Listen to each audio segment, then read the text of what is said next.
Alice there? Alice is speaking about his last view, and we can email those things because sometimes they can go on a bit.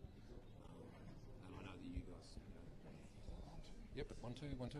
Yep. A, B, C, D. Can you see audio coming through? It's good to go. You're good to go. All right. Good evening. Welcome to the Gungahlin Community Council public meeting for November. Hard to believe we're in November already. My name's Peter Offord. I'm the President of the Community Council. We've got 4 speakers today, but before we do that, I'd just like to quickly run through just a few of the things that have been keeping us busy in the last month. This is something I'll try and do most meetings, but the thing I want to most bring to your attention is we've launched our 2019 community survey. This is where you can find all the details. Our last survey was run in 2014.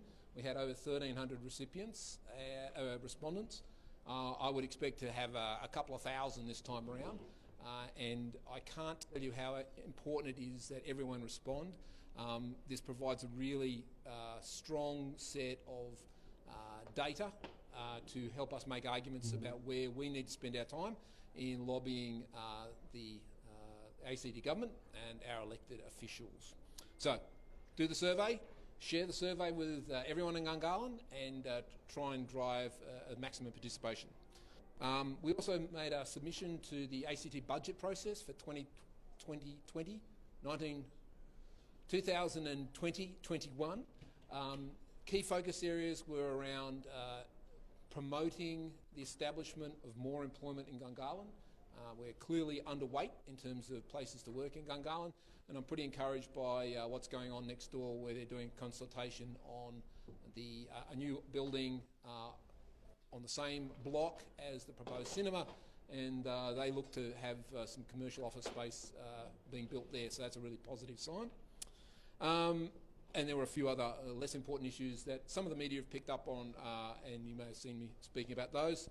Talking about media, the ABC did a piece on sporting facilities in Canberra, possibly prompted by the ACT opposition, running a position on articulating their policy. I think Find Your Game. Maybe we'll hear a bit more about that from Alistair Coe later tonight. And highlighting, again, that Gungahlin is a bit short-changed when it comes to supporting facilities. There's a lot going on with community consultations around community facilities. The Gold Creek Homestead site's got a panel underway, and there's a process going on, which we'll hear more about early next year, looking at how 2 sites in Casey will be developed to support other community uses. And then the other closing piece, which is a little bit more long-term, we had our first meeting to kick off the re-establishment of the Gungahlin Festival for 2020. This is massive news. It was really popular for the first 3 years that it ran. Then it hit a bit of a timing and funding hole, but we're going to get it back on the rails. So any thoughts and views about what you want to see in the festival, whether you like the name Celebrate Gungahlin, whether you'd like a different name, what sort of activities and experiences you want, please let us know. And that's, we're part of a committee being led by Gungahlin Arts, Communities at Work, Northside Community Services, so a bit of a team effort there. Enough for me. We're very grateful to have with us Sergeant Rod Anderson from Australian Federal Police. Rod looks after the Gungahlin station and is just going to give us a bit of an update on all things policing in the Gungahlin district. Thanks, Peter.